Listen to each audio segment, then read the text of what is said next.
tell us what your job is for Hobbs specifically. Like, what do you do? What do you maintain? What do you create? And then maybe go into specifics on those things. Okay. Well, I do all the sound design on Hobbs, so it comes down to like every category from like creatures to the player to combat, ambience, wind, birds and trees, that sort of thing. So for sort of natural environments where we have a living ecosystem, right? So we try to suggest a lot of birds and animals off in the distance doing their own thing, whether it's fighting off in the distance or like a mating call or something like that. So that establishes a sense of ecosystem of where you're at. And then on top of that, there's lots of, in the natural world, there's a little bit of weather, like lightning here or there. There's water flowing here or there. And all those are just gathered from mostly natural sources and just manipulated to give it a sense of realism that's a little bit beyond what actually is real. So that kind of covers the ambiences for the kind of the overworld. Our demo now, right? The dungeons have a lot of hums, machines, but quiet air at the same time, a sense of stillness and size from doing things like putting in reverb to hear the sound bouncing off the wall and suggesting to you implicitly what the size of the world is. So how did you guys decide that you were going to not put music down in the dungeons? I think we were told that at the overworld, that's where you have your music. Yeah. Down in the dungeons, silence. Yeah, that mostly came from Patrick, and I think he really wanted to sell the idea of our world having sort of this dual nature of the overworld being your sort of more classic foresty or outdoor environment, but that when you went into these dungeons, there would be a lot more mystery and a lot more sense of a tonal shift that lets you know that you're in something different here, and this is not quite the same thing, and then you're in kind of a different world. And yeah, I think that's been an interesting, very cool direction to go because it gives a lot of like exploration for the sound design, and also gives me a lot of opportunity to sell like different weird, mystical ambiences and moods that don't rely on those things that I was talking about, like the trees and stuff and birds. So are these things all speakers? Oh no, they're just sound absorption pads. Yeah, so it doesn't get too Crazy. Yeah, actually, once we put them in, the traffic got a lot quieter. Like the traffic noise used to come in here and like stop bouncing around a little bit. Once we put these up, yeah, That's crazy. quiet down. So when you're making kind of like the ambient sounds for the game, and all, I know I've watched a couple things now that show people, like making, a tree swing in the wind is literally a guy blowing on his mic, and Sure. using the wind from your window or something like that. Yeah. So how do you go about making some of the sounds that you made for, maybe you have a specific example of like some sound that you made for the game that's you wouldn't get, just sitting in a room? Oh, yeah, I mean, a lot of the natural stuff, like sort of the overworld natural stuff, is captured from the real world in some cases. When I travel, sometimes I just bring recorders and just look for opportune moments to like find little things that might be useful somewhere else. Trees and quiet forests, often in rural Europe. I've recorded some stuff like that. Waves off, on a beach in like Hawaii or something like that. That happens. Let me see. Oh, there's a little bit of a story that, actually no, I already talked about that in another thing that we did. Did you ever see?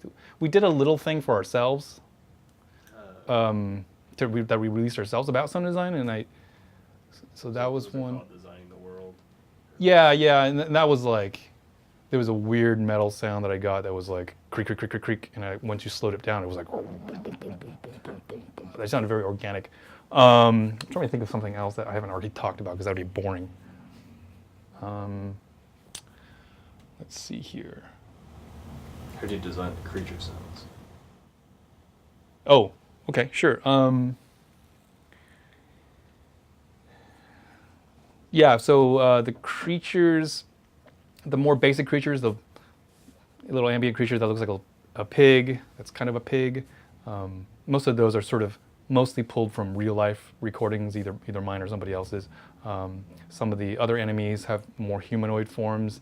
I generally just voice them overall, maybe blend them with other sources, because that helps me, like, it helps to use my own voice in the sense that I can, like, express a certain surprise or whatever it is just by, using your voice, like, instead of having to dig through other recordings of other people's things. It just gives you more direct control.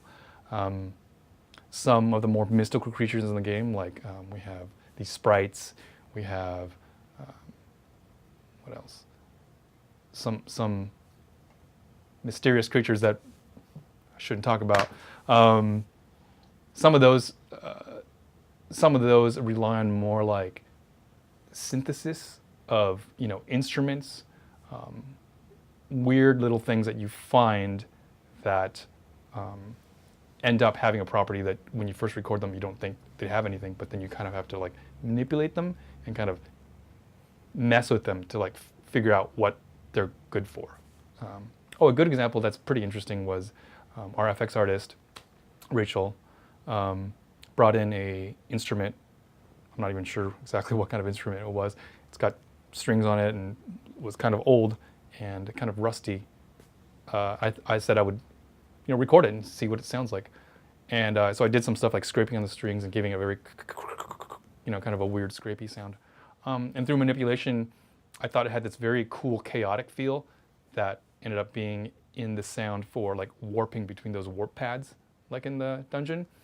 There's a sense of the way instead of a straight line movement and it's sort of like a Star Trek, it's not like a Star Trek fade in and fade out. It's just like this zip, and it has this odd noise to it.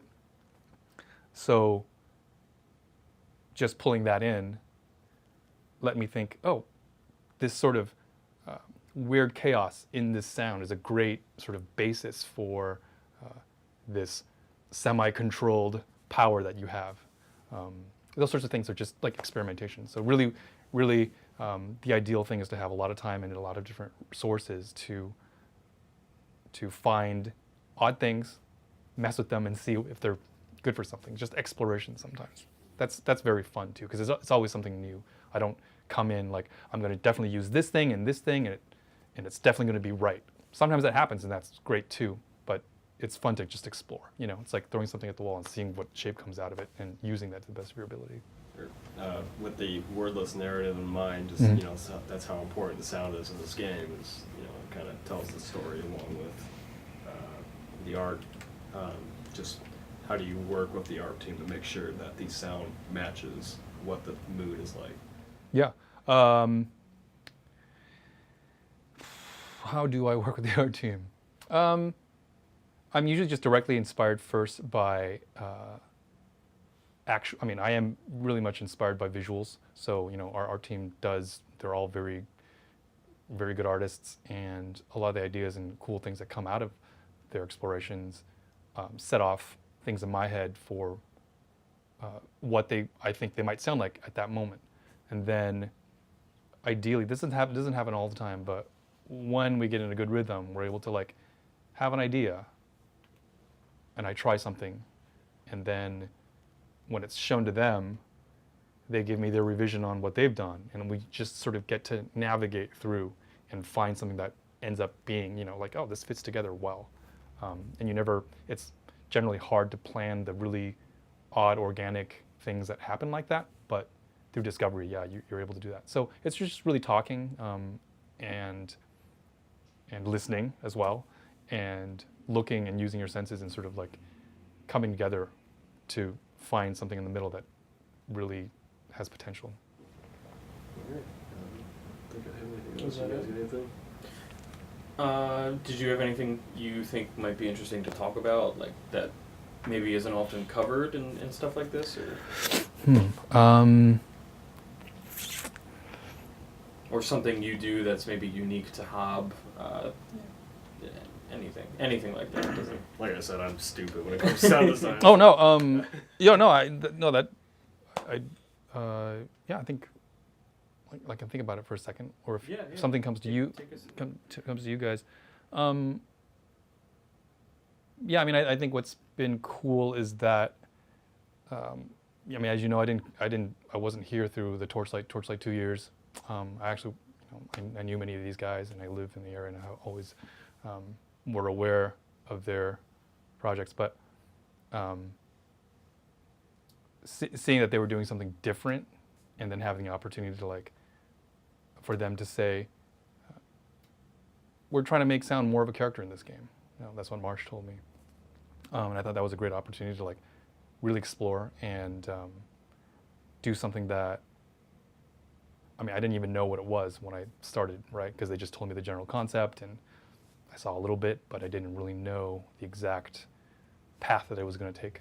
And it has been really cool to help give voice to that, to the wordless narrative, and to explore that with everybody, and learn about what the story is, and what these things take us, where these things take us. Could you talk a little bit about? Do you work at all with a composer, with as far as the sound goes? Maybe mixing stuff with the music, how does that work? Let's see. Generally, well, with the way we have it set up, we have talked, especially often when it comes to moments where some sort of a little scene is happening, a certain upgrade, let's say, or something like that, and you need music to highlight those moments. Those are great points of collaboration where you try to say, oh, I think this could use a little bit of this, or sometimes you say, here's something, what do you want to do? And see what comes out, and see what Matt has to, express in the music. And oftentimes they're great little surprises, and you find oh yeah, wow, that really took it from meh to oh, great. And those are the great moments that you get surprised by the things that you find. Of course, that is sort of not talking and letting somebody just do their own thing. There's other instances of where we're hearing certain things in the music, maybe a track that wasn't going to be used, it was going to be thrown away, but we bring it back and say, this little piece here, we could use this for this other thing. We did that a couple times, and Matt was really happy to say, oh, I thought that was going to be an orphan, but it's got life now. Good. Cool. I think that's it. Unless you have anything. Great. All right. We're